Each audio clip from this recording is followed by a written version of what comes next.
Quand Nathaniel Grant ouvrit la porte de sa chambre d'hôtel, il s'attendait à voir une femme de ménage. Il n'aurait jamais imaginé une fillette de 7 ans, un chiffon à la main, ni la vérité qui allait bouleverser sa vie à jamais. Nathaniel Grant n'avait jamais répondu lui-même à la porte de sa chambre pendant toutes ces années de voyage d'affaires. C'était devenu une règle tacite que le personnel entre et sorte sans qu'il ait besoin de s'en préoccuper.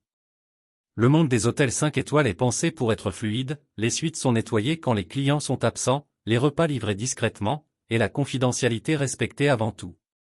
Mais ce mardi après-midi-là, quelque chose le poussa à se lever et à ouvrir la porte lui-même. Il était assis à son bureau en verre élégant, comme d'habitude, en train de revoir les prévisions pour l'ouverture d'un hôtel à Singapour, lorsque retentit un léger coup à la porte. Ce n'était pas un coup pressé ni bruyant, mais presque hésitant. Il ouvrit, s'attendant à voir une des habituelles femmes de ménage ou peut-être un plateau de room service oublié, mais ce qu'il vit le figea. Devant lui se tenait une petite fille, pas plus âgée de 7 ans, avec de grands yeux marrons et des cheveux bruns emmêlés attachés en queue de cheval basse.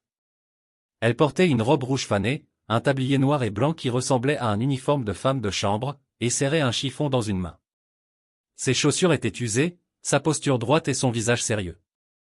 Pas de badge, pas de nom, aucun adulte à proximité, juste elle, silencieuse dans le couloir du dernier étage exécutif de l'hôtel le plus exclusif de la ville. Nathaniel la regarda, stupéfait.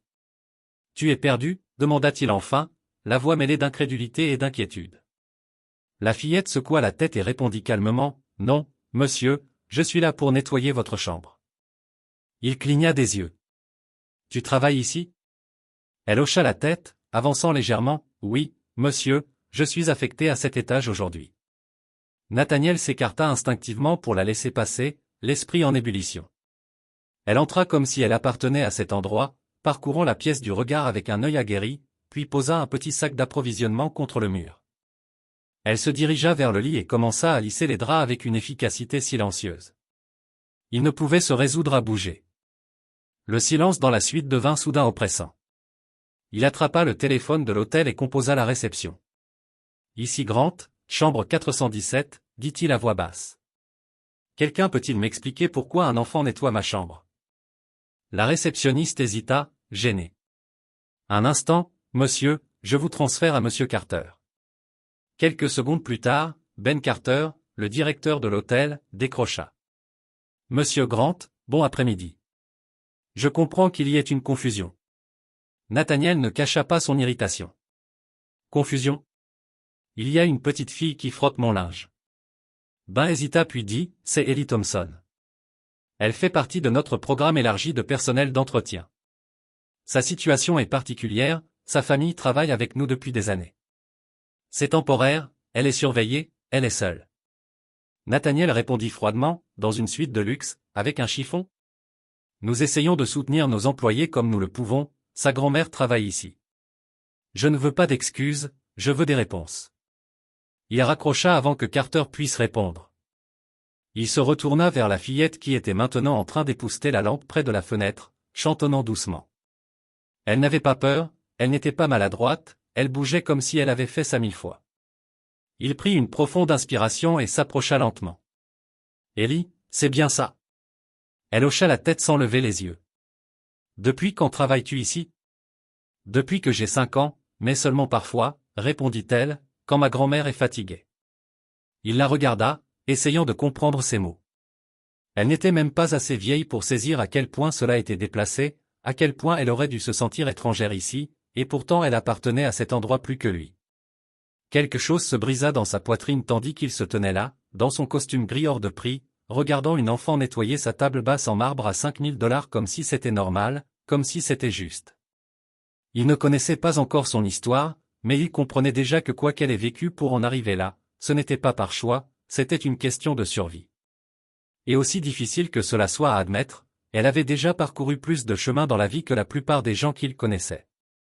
Il ne l'arrêta pas encore, mais il observa chacun de ses gestes, chaque souffle silencieux, parce que quelque chose lui disait que ce n'était pas juste un nettoyage, c'était un commencement. Le lendemain matin, Nathaniel Grant se sentit distrait lors d'une conférence téléphonique avec les directeurs régionaux de l'hôtel. Assis dans le salon exécutif, une tablette ouverte devant lui, son esprit était loin des taux d'occupation et des prévisions du 3e trimestre. Ses pensées revenaient sans cesse à la chambre 417, aux petites mains qui avaient dépoussiéré sa suite de luxe avec une précision expérimentée, à la fillette qui se disait femme de chambre mais qui aurait dû jouer avec des poupées ou apprendre ses tables de multiplication. Il n'avait parlé à personne de ce qu'il avait vu, pas au-delà de sa conversation vive avec Ben Carter, qui avait ensuite laissé un message vocal d'excuses expliquant les circonstances particulières de l'hôtel et proposant de confier son nettoyage à quelqu'un de plus approprié. Mais Nathaniel n'avait pas rappelé. Il ne voulait pas d'excuses emballées dans un langage poli de l'hôtellerie, il voulait la vérité. Après la réunion, il prit l'ascenseur jusqu'au niveau des employés. Il ne mettait généralement pas les pieds dans cette partie de son empire, c'était le monde en coulisses des chariots à linge, des étagères de fournitures, des vestiaires et des salles de repos où ses employés existaient hors de l'illusion brillante qu'il présentait aux clients. L'étage sentait le détergent et l'eau de Javel, et il y avait une agitation constante alors que le personnel passait rapidement d'une tâche à l'autre. La plupart des gens ne le reconnurent pas tout de suite, sans son escorte habituelle, mais certains se figèrent en voyant qui venait d'entrer. Il ignora leur regard surpris et se dirigea droit vers le petit bureau du service de ménage, niché au bout du couloir. À l'intérieur, il trouva Madame Martinez, la femme de ménage principale, en train de trier des commandes de linge. Elle leva les yeux, surprise par son arrivée. « Monsieur Grant » dit-elle en se redressant aussitôt, sa voix mêlant respect et peur. « Tout va bien ? » « Je ne suis pas là pour les formalités, » répondit-il d'un ton ferme mais calme. « Je veux savoir pour Ellie Thompson, la petite fille qui a nettoyé ma chambre hier. » Madame Martinez cligna des yeux et baissa les yeux vers le registre qu'elle tenait. « Ellie, c'est une bonne fille, elle travaille dur, plus intelligente que la plupart des adultes ici, pour être honnête. Mais ce n'est pas ce que ça semble. »« Alors explique-moi, » dit Nathaniel en croisant les bras. Elle hésita. Sa grand-mère, Gloria, travaille ici depuis presque 20 ans, l'une des meilleures que nous avions. Elle a élevé Ellie seule, pas de parents dans le tableau. Il y a quelques années, Gloria a eu un AVC, elle ne pouvait plus suivre le rythme. Elle a refusé de quitter l'appartement que l'hôtel lui avait donné parce que c'était tout ce qui lui restait. Alors Ellie a commencé à aider, d'abord juste en apportant des serviettes propres, puis en rangeant les chambres. On ne lui a rien demandé, elle a insisté, disant qu'il n'avait pas à manger. Et personne ne l'a arrêté. « Tu veux dire que personne n'a voulu intervenir ?» demanda Nathaniel froidement. « Non, » dit Madame Martinez doucement, on s'en souciait, mais on n'avait pas le pouvoir de faire plus.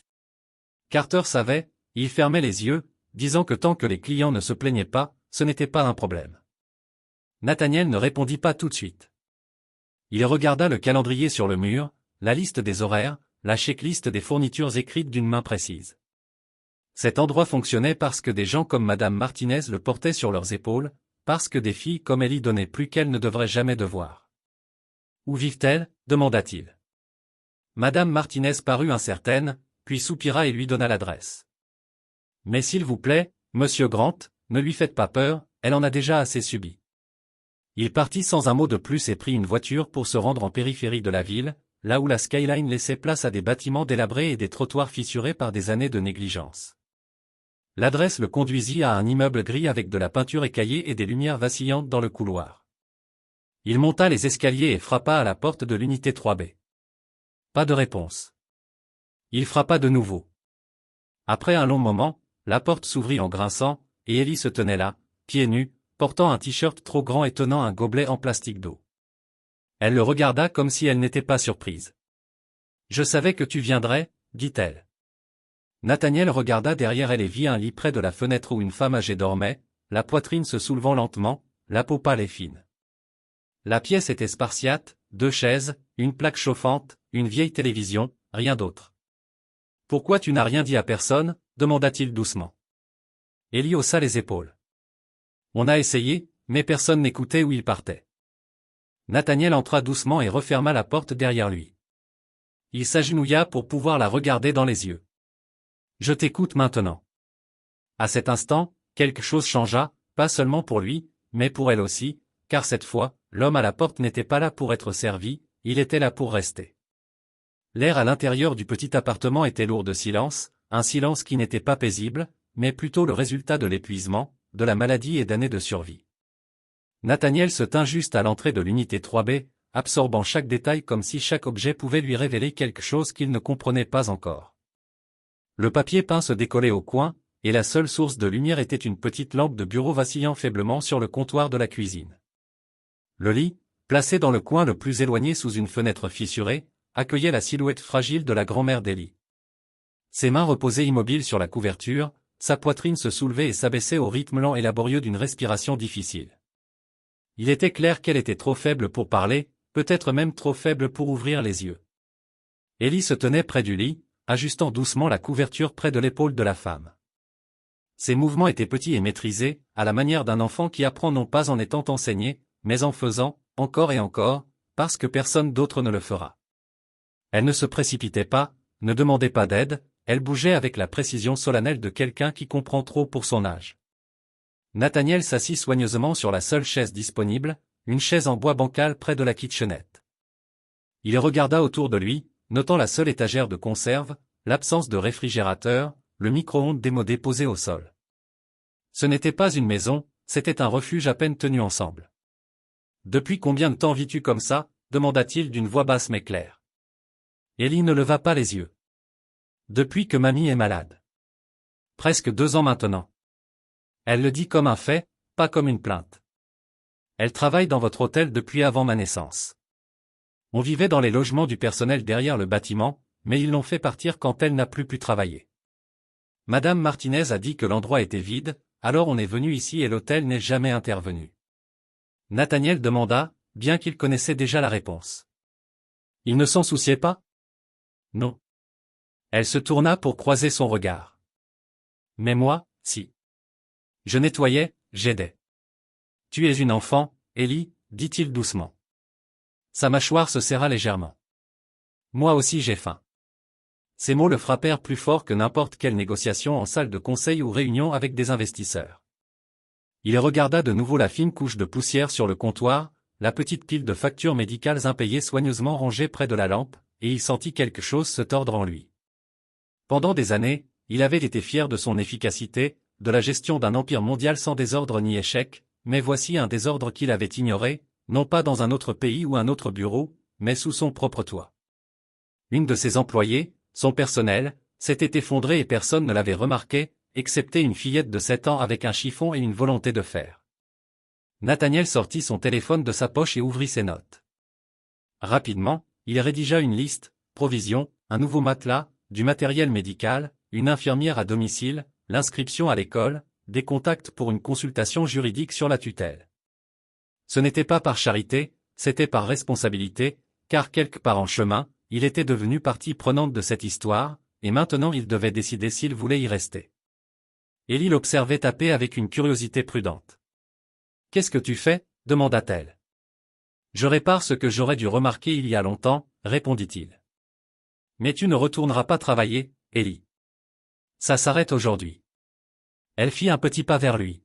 « Alors, comment on va manger ?» Il la regarda dans les yeux. « Tu mangeras parce que je l'ai dit, et parce que tu mérites d'être un enfant. » Elle ne hocha pas la tête, ne sourit pas, elle cligna seulement lentement des yeux, comme si elle essayait de décider si elle pouvait le croire. Nathaniel se leva et s'approcha du lit, posant doucement sa main sur l'épaule de Gloria. « Elle a besoin de soins, » dit-il doucement, pas seulement de compassion, de vrais soins, des médecins, des infirmiers, un lit adapté. « Elle ne veut pas aller à l'hôpital, » répondit Ellie rapidement. « Elle pense que si elle part d'ici, elle ne reviendra pas, alors, j'apporterai les soins ici. » Cette nuit-là, Nathaniel répondit en appelant son médecin personnel et en organisant une équipe pour évaluer l'état de Gloria. Il contacta un ami qui dirigeait une fondation pour enfants en situation de risque et lança les démarches pour assurer à Ellie une place dans une école pouvant lui offrir non seulement la sécurité, mais aussi des défis, de la stimulation et de la joie. Il commanda immédiatement des courses à livrer et ouvrit un compte bancaire temporaire pour gérer les besoins de la famille jusqu'à l'établissement d'un plan à long terme. Mais au-delà des aspects logistiques, il fit une promesse à lui-même et à Ellie, il ne les abandonnerait pas, il ne réglerait pas un problème pour s'en détourner. Cette part de lui, celle qui s'était toujours réfugiée derrière des titres et des tableaux Excel, était révolue. Ce qui avait commencé comme une interruption dans sa routine avait révélé une vérité qu'il ne pouvait plus ignorer, l'empire qu'il avait construit ne valait rien s'il ne protégeait pas les plus petits habitants de ses murs. Avant de partir ce soir-là, il s'agenouilla de nouveau près d'Ellie et lui dit, « Demain matin, je t'emmène à l'école, et je reviendrai ici chaque jour jusqu'à ce que ta grand-mère aille mieux. Tu comprends ? Elle le regarda, puis sa grand-mère, puis de nouveau lui. Pour la première fois, sa voix était basse et hésitante. « Tu le promets ?» Il hocha la tête de toutes ses forces. Elle ne répondit pas, elle s'approcha simplement et enlaça sa taille de ses petits bras. Il resta figé, sentant sa silhouette fragile contre lui, et à cet instant précis, Nathaniel Grant, le PDG intouchable, sentit une transformation profonde dans son cœur, sachant que rien, aucun succès, aucune distinction, aucun luxe, ne pourrait jamais s'y comparer. Le lendemain matin, Nathaniel arriva à l'appartement 3B juste après 7 heures, vêtu non pas de son habituel costume, mais d'un jean et d'un pull bleu marine, un signe discret que cette journée n'était pas consacrée aux affaires. Il portait 2 sacs chauds remplis de petits déjeuners, des pancakes frais, des œufs brouillés, du jus d'orange, ainsi qu'un nouveau sac à dos d'école encore emballé dans du plastique. Lorsqu'Ellie ouvrit la porte, toujours en t-shirt trop grand et aux yeux encore ensommeillés, elle sembla surprise mais pas confuse, comme si une part d'elle avait attendu son retour, même si personne ne l'avait jamais fait auparavant. « Bonjour », dit-il en lui tendant la nourriture. « Petit déjeuner préparé par de vrais chefs. Je me suis dit que tu préférerais ça au biscuit aujourd'hui. » Elle prit le sac à 2 mains et regarda à l'intérieur. Ses yeux s'illuminèrent, bien qu'elle tentât de cacher son expression derrière un simple hochement de tête. « Merci, » murmura-t-elle. Pendant qu'elle mangeait à la petite table, Nathaniel s'avança dans l'autre pièce pour vérifier Gloria. Une infirmière qu'il avait organisée la veille était déjà là, ajustant doucement les oreillers de la femme âgée tout en prenant des notes sur un clipoard. Gloria était éveillée, à peine, et murmura quelque chose d'incohérent lorsqu'il la salua. L'infirmière leva les yeux et acquiesça, elle est stable, mais très faible. Nous allons la rendre confortable. Ça prendra du temps, mais elle est forte. Nathaniel resta silencieux un instant, observant la scène, frappé une fois de plus par la fragilité qui régnait dans cet espace et pourtant, au cœur de cette fragilité, une étrange force. Il se retourna pour trouver Ellie à la table, son assiette presque vide, le jus à moitié bu, elle le regardait maintenant. « Prête pour ta première journée ?» demanda-t-il. « Je n'ai pas de vêtements d'école, » répondit-elle sans honte, juste un fait. « Tu en as maintenant ?» dit-il en posant le sac à dos devant elle. Elle l'ouvrit lentement, sortant un jean plié soigneusement, un sweat bleu doux, des chaussettes et des chaussures à sa taille. En bas, elle trouva une petite trousse remplie de fournitures neuves et un cahier avec son nom déjà écrit sur la couverture d'une écriture soigneuse. Il avait demandé à son assistante de tout préparer ce matin-là, mais c'était Nathaniel qui avait choisi les articles. Il n'avait jamais fait de shopping pour un enfant auparavant, mais pour une raison quelconque, il savait exactement ce dont elle aurait besoin. « Merci », dit-elle encore, plus doucement cette fois.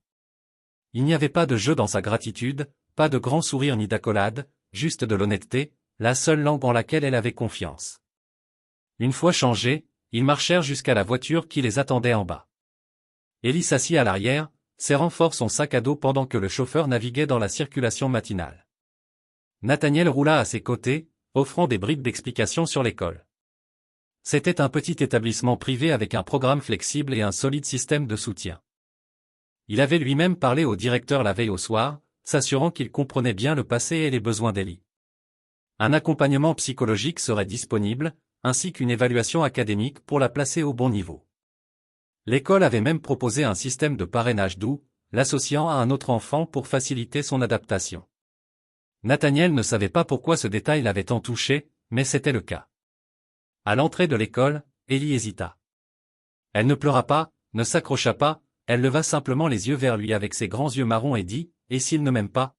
« Ils ne te connaissent pas encore, » répondit-il doucement. « Donne-leur une chance de découvrir qui tu es. C'est tout ce que tu as à faire. » Elle hocha la tête, prit une profonde inspiration et franchit les grilles. Nathaniel resta longtemps dans la voiture après qu'elle eut disparu à l'intérieur, pensant non seulement à elle, mais aussi à lui-même, à comment tout cela était devenu plus qu'un simple acte de gentillesse temporaire. C'était quelque chose dont il ne pouvait plus se détacher. Ellie était devenue partie intégrante de ses journées, de ses pensées, de son sens de la vie.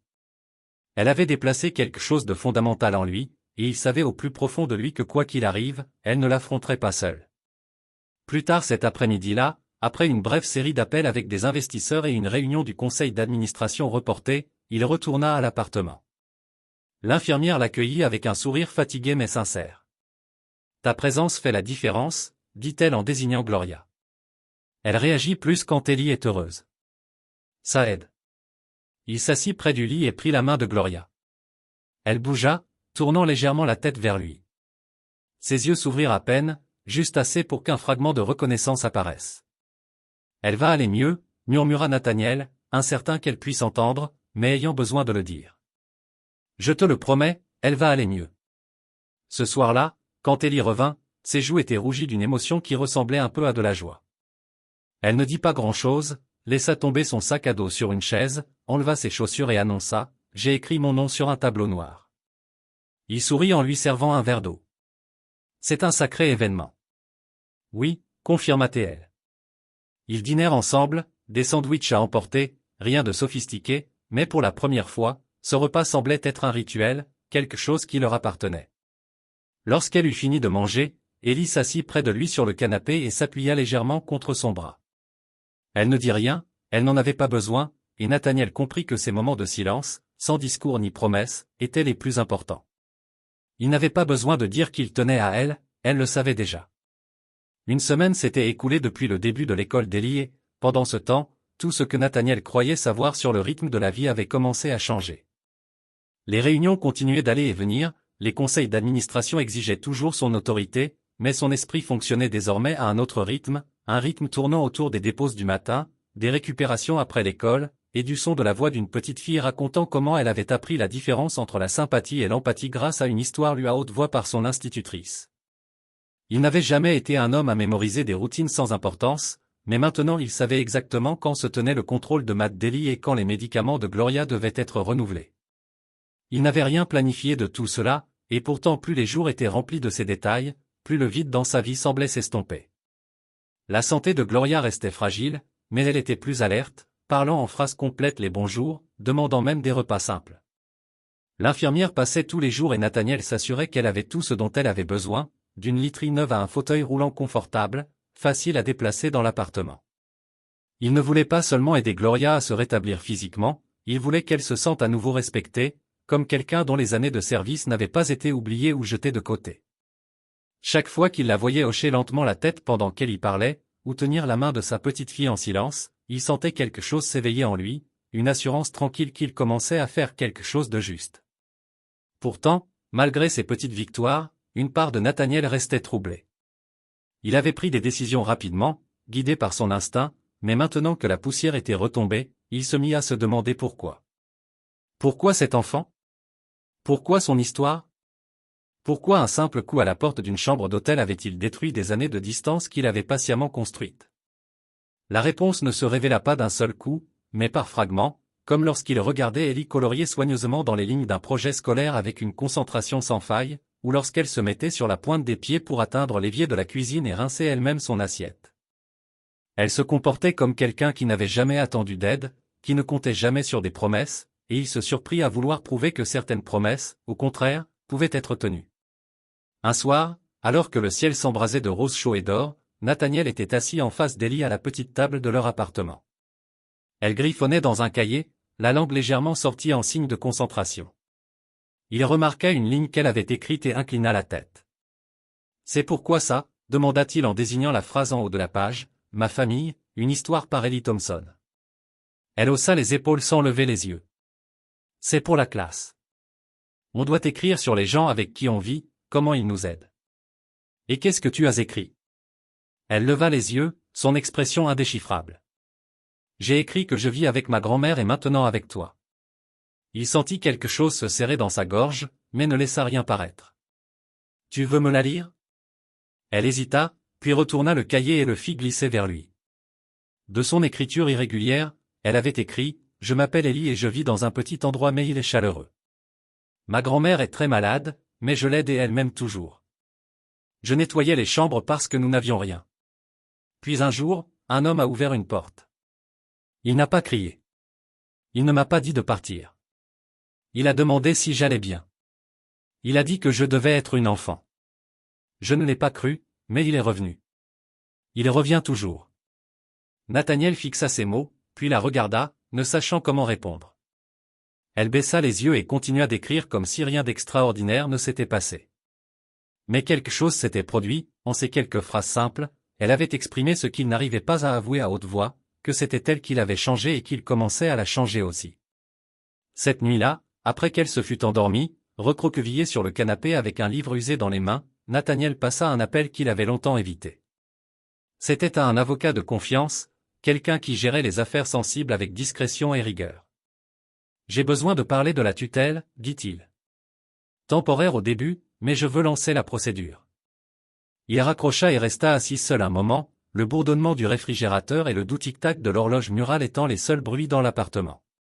Ce n'était plus une question de générosité, ni même de réparer une injustice, mais d'appartenir à quelque chose, à quelqu'un, d'une manière qu'il n'avait jamais connue. Et alors qu'il se levait pour aller voir Ellie, en lui repoussant une mèche de cheveux du front, il réalisa qu'elle lui avait déjà donné quelque chose qu'il ne pensait plus retrouver, un sens, pas pour un trimestre, pas pour une entreprise, mais pour la vie. Cela faisait un peu plus d'un mois que Nathaniel était entré dans le monde d'Ellie, même si les jours défilaient souvent dans un flou de nouvelles routines, de dîners silencieux et de bilans médicaux, quelque chose de stable commençait à prendre racine. Sous tous ces changements, un rythme s'était installé, subtil mais indéniable, dans leur vie qui n'existait pas auparavant. Chaque matin commençait de la même façon, Nathaniel se réveillait tôt, préparait le petit déjeuner pendant qu'Ellie s'habillait en uniforme, et ils s'asseyaient ensemble à la table de la cuisine, sans toujours parler, mais toujours partageant ce moment. Ellie avait commencé à fredonner parfois en mangeant, et bien qu'elle ne le reconnaisse jamais à haute voix, Nathaniel remarquait que c'était un petit signe, mais cela signifiait que quelque chose guérissait. L'état de Gloria restait fragile, mais elle était plus lucide, parlant en phrases complètes les bonjours, et l'infirmière rapportait que ses constantes s'étaient améliorées. Cette amélioration apportait avec elle un sentiment plus profond de stabilité dans la maison. Nathaniel avait aménagé une partie de l'appartement pour un meilleur dispositif médical, un lit inclinable, un éclairage doux, des étagères remplies de fournitures, et une chaise pliante où Ellie s'asseyait souvent pour lire à voix haute après l'école. Elle posait encore parfois des questions difficiles, du genre qu'aucun enfant ne devrait porter. Que se passera-t-il si mamie ne se réveille pas demain? Est-ce que tu resteras encore si ça devient plus dur? Mais lentement, ces questions s'estompaient, remplacées par des moments qui ressemblaient davantage à une vraie enfance, des devoirs étalés sur la table, des dessins au crayon sur le réfrigérateur, et des éclats de rire qui résonnaient parfois dans le couloir. Un après-midi, Nathaniel alla chercher Ellie à l'école plus tôt que d'habitude. Lorsqu'elle sortit et le vit attendre près de la voiture, ses sourcils se haussèrent de surprise. « Est-ce que je suis en colère ?» demanda-t-elle prudemment. « Pas du tout », répondit-il en souriant tout en lui ouvrant la portière. « Je me suis juste dit qu'on pourrait faire quelque chose de différent aujourd'hui. » Elle l'observa un instant, cherchant à lire son expression, puis monta dans la voiture sans un mot de plus. Ils roulèrent jusqu'à la bibliothèque municipale, un bâtiment de verre discret niché entre des tours de bureaux. Nathaniel avait appelé à l'avance pour organiser une visite et obtenir une carte de bibliothèque temporaire juste pour elle. En entrant, les yeux d'Ellie s'écarquillèrent, elle n'était jamais venue dans un endroit pareil, des allées et des allées de livres, des rangées infinies d'histoires, de grandes fenêtres laissant filtrer une lumière naturelle abondante. Elle marcha lentement au début, effleurant les tranches des livres du bout des doigts, puis se tourna vers lui comme pour lui demander silencieusement si tout cela était réel. Il hocha la tête. « Prends ton temps, choisis ce que tu veux. » Ils passèrent près de 2 heures à parcourir les sections remplies de romans fantastiques, de biographies, de livres scientifiques avec de grandes photos et des anecdotes amusantes. Ellie choisit finalement 4 livres à emprunter, les serrant dans ses bras comme des trésors. Sur le chemin du retour, elle parla peu, trop concentrée à feuilleter les premières pages d'un ouvrage intitulé La fille qui a trouvé le ciel.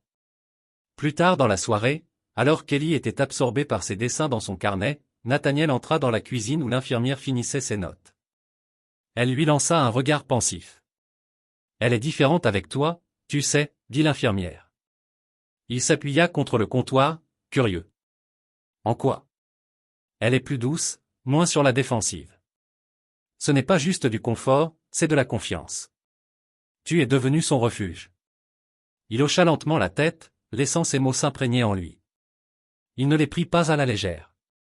Il repensa à la conversation avec son avocat plus tôt dans la semaine, les papiers avaient commencé à avancer, tutelle, vérification de fonds, déclaration d'intention, tout était en marche, non comme une faveur, ni comme une solution d'urgence, mais comme une décision à laquelle il s'engageait pleinement. Il avait passé des heures à écrire une lettre personnelle pour le dossier, essayant d'expliquer pourquoi un homme comme lui, qui autrefois se targuait de garder les autres à distance, choisissait désormais de devenir la figure paternelle d'un enfant qu'il ne connaissait pas il y a un mois. La réponse n'avait pas été facile à formuler, mais quelque part dans la lettre, il avait écrit une phrase qu'il jugeait la plus honnête de toutes, « Parce que je ne fais pas cela pour qu'elle m'appartienne, je le fais parce que je sais enfin ce que ça signifie d'appartenir à quelqu'un. » Lorsque l'infirmière partit pour la soirée, Nathaniel retourna au salon.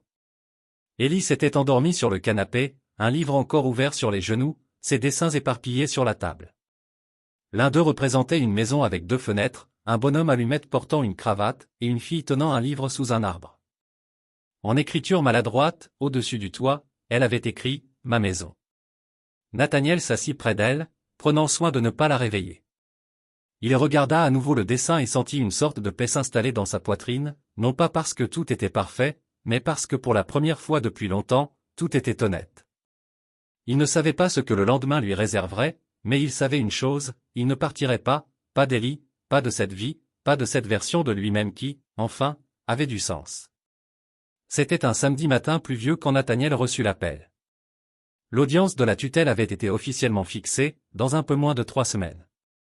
Debout près de la fenêtre, observant l'eau ruisseler le long de la vitre, il ressentit un mélange surprenant d'anticipation et de nervosité. Il avait affronté des réunions à enjeux élevés avec des milliards en jeu, pris la parole devant des dirigeants mondiaux et des investisseurs, mais rien n'avait jamais eu cette intensité. Ce n'était pas une question de profit ou de pouvoir, c'était une question de permanence. C'était être choisi, non pas par un conseil d'administration, ni par des actionnaires, mais par un enfant qui avait un jour frappé à la porte de sa chambre d'hôtel, ne tenant rien d'autre qu'un chiffon et une défiance silencieuse dans ses yeux. Ellie dormait encore lorsqu'il retourna dans la cuisine, blotti sur le canapé sous sa couverture verte préférée. Ses cheveux étaient emmêlés par le sommeil et une petite pile de livres reposait près de son oreiller. Elle lisait de plus en plus ces derniers temps, absorbant des mondes bien au-delà du sien, et chaque soir, elle lui racontait un nouveau fait appris ou un rêve étrange inspiré par ses lectures. Son esprit s'épanouissait dans la possibilité, et il savait maintenant, sans l'ombre d'un doute, que c'était là qu'il appartenait. Vers la mi-matinée, Gloria demanda à s'asseoir pour le petit déjeuner. L'infirmière l'aida à se redresser avec des coussins, et Nathaniel la rejoignit au bord du lit. Il avait appris à lire les lignes silencieuses sur son visage, le léger plissement des yeux lorsqu'elle souffrait, le frémissement subtil de sa bouche quand elle trouvait quelque chose d'amusant. Ce matin-là, elle le regarda attentivement puis lui fit signe de s'approcher. « Elle m'a dit ce que tu fais, » dit Gloria, sa voix encore faible mais plus claire que depuis des semaines. « Le tribunal, les papiers. » Nathaniel hocha lentement la tête. « Je pensais que tu devais savoir que tu lui donnes une vie que je n'ai pas pu lui offrir, » dit-elle d'un ton neutre mais pas méchant. « Je l'ai élevée avec la prière et le courage, mais je savais que je ne pourrais pas la protéger pour toujours. »« Tu l'as protégée plus que beaucoup ne le feraient jamais, » répondit-il sincèrement. « Tu l'as maintenue en vie, tu lui as donné de l'amour, tout le reste, je vais essayer de le prendre en charge maintenant. » Gloria l'observa avec des yeux bien plus vifs que son corps ne le laissait paraître. « Tu ne vas pas fuir ? » ?»« Je ne reculerai même pas, » répondit-il. Elle ferma les yeux un long moment, puis les rouvrit en offrant un petit signe d'approbation silencieux. Il sentit le poids de quelque chose de sacré, quelque chose qu'il n'avait pas mérité mais qu'il porterait de toutes ses forces. Plus tard dans la journée, il emmena Ellie dans une petite librairie du centre-ville. La pluie s'était transformée en une bruine légère et ils marchèrent sous un même parapluie, sa main serrant la sienne. Elle ne demanda pas où ils allaient, elle avait cessé de poser des questions depuis des semaines, faisant déjà confiance au fait que, où qu'il l'amène, elle serait en sécurité. La librairie était étroite et faiblement éclairée, avec un plancher en bois qui craquait et des étagères qui montaient jusqu'au plafond. Ça sentait le papier et la chaleur. Ellie s'illumina dès qu'ils entrèrent.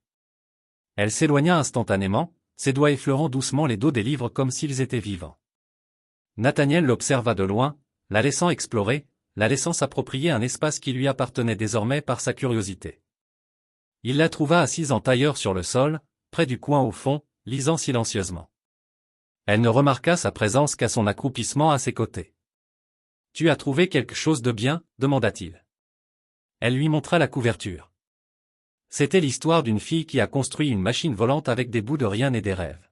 « Celle-là, c'est toi » murmura-t-il. Elle roula des yeux. « Je ne construis pas des machines.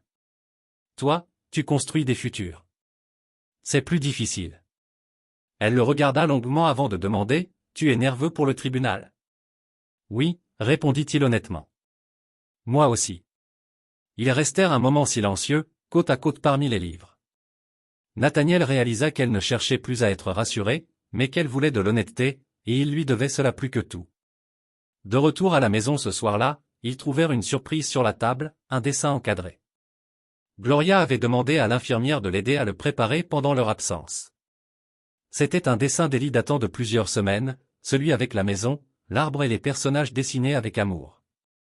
Mais maintenant, il était encadré d'une simple bordure en bois et, dessous, en écriture soigneuse de Gloria, figuraient ces mots, « La famille n'est pas donnée, elle est choisie ». Nathaniel resta à le regarder plus longtemps qu'il ne l'aurait voulu. Ellie leva les yeux vers lui et dit, « Je crois que mamie comprend. » Il hocha lentement la tête. « Je crois que nous comprenons tous. » Cette nuit-là, alors qu'il l'abordait, elle murmura, « Même si quelque chose tourne mal au tribunal, tu seras toujours là, n'est-ce pas ?»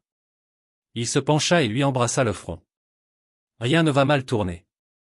Mais oui, quoi qu'il arrive, je serai toujours là. » Pour la première fois, elle ne répondit pas par une autre question, elle ferma simplement les yeux et se laissa aller au sommeil parce qu'elle le croyait, et ça voulait tout dire. La salle d'audience était calme, plus sobre que ce que Nathaniel avait imaginé, avec des murs pâles, un sol poli et le doux bourdonnement de ventilateurs de plafond tournant lentement. Il n'y avait ni flash d'appareil photo ni grande déclaration, juste un petit banc, un juge aux yeux fatigués mais bienveillants, et quelques rangées de chaises où travailleurs sociaux, avocats et membres de la famille attendaient presque en silence. Nathaniel était assis au premier rang, vêtu d'un costume bleu marine taillé sur mesure, non pas pour impressionner, mais parce qu'il savait que cette journée comptait. À ses côtés se trouvait Ellie, portant une robe jaune pâle. Elle avait choisi elle-même sa robe, les mains serrées dans son giron. Elle regardait la salle avec une curiosité discrète, mais ses épaules étaient tendues d'une nervosité qui ne venait pas de la peur des inconnus, mais de l'inquiétude que tout cela soit là aussi temporaire. Le juge ouvrit l'audience d'une voix basse et formelle. Tout commença par des murmures sérieux, lecture de déclarations, dépôt de documents, présentation d'évaluation. Nathaniel écoutait attentivement, absorbant chaque mot, mais son attention revenait sans cesse à Ellie, à son immobilité, à la façon dont ses jambes balançaient du banc sans toucher le sol. Quand vint son tour de parler, il se leva, prit une respiration profonde et fit face au tribunal. Le juge lui posa une série de questions, sa relation avec l'enfant, sa compréhension des responsabilités liées à la tutelle, ses intentions pour l'avenir. Nathaniel répondit avec clarté, sans hésitation. Il ne parlait pas comme un homme lisant un texte préparé, mais comme quelqu'un qui avait vécu chaque mot. Il expliqua comment ils s'étaient rencontrés, comment ce n'était pas prévu, comment tout avait commencé par un simple coup à la porte et une enfant tenant un chiffon plutôt qu'un jouet. Il parla de ce qu'il avait vu, l'appartement, la maladie, la force silencieuse d'une petite fille accomplissant le travail d'une personne 3 fois plus âgée. Il admit avec une honnêteté totale qu'il ne savait pas ce qu'il faisait au début, que tout cela avait été inattendu, mais que quelque chose avait changé en lui au moment où il avait vu combien elle se battait pour survivre. Il expliqua au tribunal que sa décision de demander la tutelle n'était pas un acte de charité, mais d'amour, d'engagement, d'appartenance. Quand il prononça les mots « Elle est maintenant ma famille », sa voix ne trembla pas. Elle s'installa simplement dans la salle comme une vérité qui avait toujours existé. Le juge baissa les yeux vers Ellie, qui inclina la tête et demanda « Veux-tu vivre avec Monsieur Grant ?» Ellie regarda Nathaniel puis le juge, sa voix était faible mais assurée. « Il est revenu. » Personne n'était jamais revenu avant. La salle d'audience resta silencieuse un instant, puis le juge sourit doucement et dit « Cela sera inscrit au procès-verbal. » Ce ne fut pas immédiat, mais ce fut définitif, la demande de tutelle fut approuvée. Lorsqu'ils sortirent dans le couloir, le soleil de fin de matinée traversait les fenêtres, faisant scintiller le sol d'une lumière douce. Ellie prit la main de Nathaniel et, pour la première fois, il n'eut pas à la lui offrir. Elle la serra fermement, la balançant légèrement alors qu'il marchait, un petit sourire naissant lentement, devenant plus éclatant. Ils parlèrent peu durant le trajet du retour, car ils n'en avaient pas besoin. De retour à l'appartement, Gloria était réveillée, les bras ouverts, attendant. L'infirmière lui avait déjà tout expliqué. Ellie courut dans les bras de sa grand-mère avec l'énergie d'un enfant qui avait retenu son souffle trop longtemps. Nathaniel resta à l'écart, leur laissant de l'espace, mais Gloria attrapa sa main, la serra une fois et murmura « Merci d'avoir choisi pour elle, d'avoir laissé elle te choisir. » Ce soir-là, Nathaniel cuisina lui-même le dîner, des pâtes, du pain à l'ail et les carottes vapeur au miel préférées d'Ellie.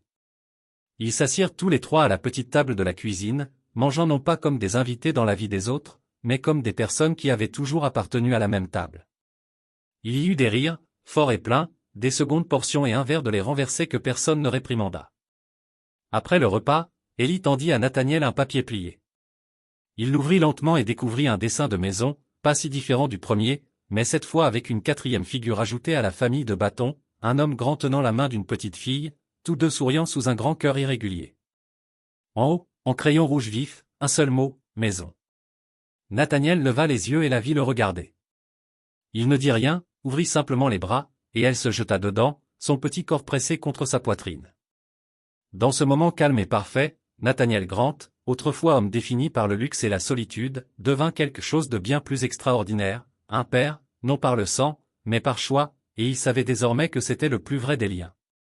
À mon sens, la fin de cette histoire est puissante parce qu'elle ne repose pas sur des retournements spectaculaires ou des révélations dramatiques.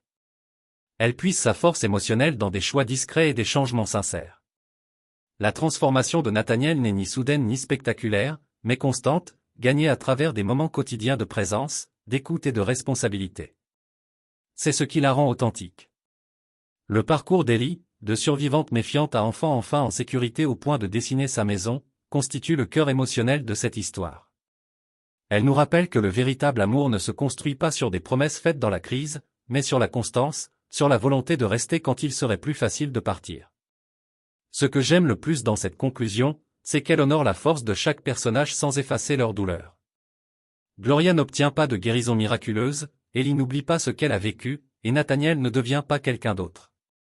Il devient simplement la meilleure version de lui-même. C'est une histoire sur la façon dont une rencontre inattendue peut ouvrir la porte à tout ce dont on ignorait avoir besoin.